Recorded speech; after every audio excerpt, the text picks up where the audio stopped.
আসসালামু আলাইকুম। আশা করি সবাই ভালো আছেন। আপনাদের মাঝে নতুন একটা ভিডিও নিয়ে আসছি। এই ভিডিওটার মাঝে আশা করি আপনারা অনেক কিছু শিখতে পারবেন। তো ধৈর্য সহকারে ভিডিওটা দেখবেন, তাহলে ডিজাইনের মাপ কিভাবে বের করে সেগুলো শিখতে পারবেন। তো বেশি কথা না বলে দ্রুত চলে যাই কাজের মাধ্যমে। তো আমি চলে আসলাম ইম্পর্টেন্ট কাজের ভিতর। অবশ্যই ধৈর্য সহকারে ভিডিওটা দেখবেন। এই দেখতেছেন একটা ড্রয়িং, এটা পুরোটা একটা প্লট। তো এখানে আপনি মাপ দিতে হলে কিভাবে মাপ বের করতে হবে, তো সেগুলো লক্ষ্য করুন, আমি সুন্দর করে বুঝিয়ে দিতেছি।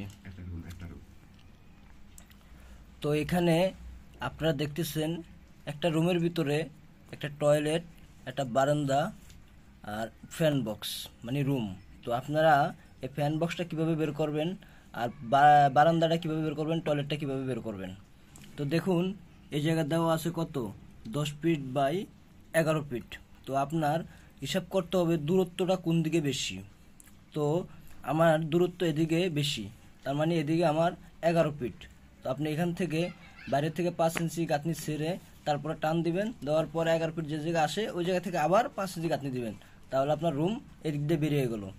আরেকটা আছে কত, এদিকে 10 ফিট। আপনি এদিক থেকে কলম থেকে অনেকটা ছাড়ে 10 ফিট মাপ দিবেন, অথবা এই কলম থেকে কাঠ ধরে 10 ফিট মাপ দিবেন, আপনার বেরিয়ে যাবে বাথরুম। তো এখান থেকে রুমটা ক্লিয়ার বেরিয়ে আসলো। তারপরে এই যে 10 ফিট মাপ দিয়েছেন, 10 ফিটের থেকে 4 ফিট মাপ দিবেন, টয়লেটের পাশ পেয়ে যাবেন।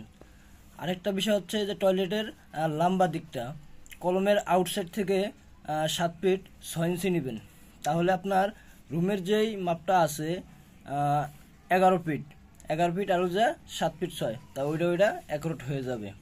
আর বারান্দা আপনার দেওয়া আছে 3 ফিট 7 ইঞ্চি আর হলো যা 4 ফিট, তার মানে এদিকে 4 ফিট এদিকে 3 ফিট 7 ইঞ্চি। তো আশা করি আমার ভিডিওটা আপনাদের মাঝে ভালো লাগছে। অবশ্যই ইউটিউব চ্যানেলটা সাবস্ক্রাইব করে দিবেন। আল্লাহ হাফেজ, ভালো থাকবেন।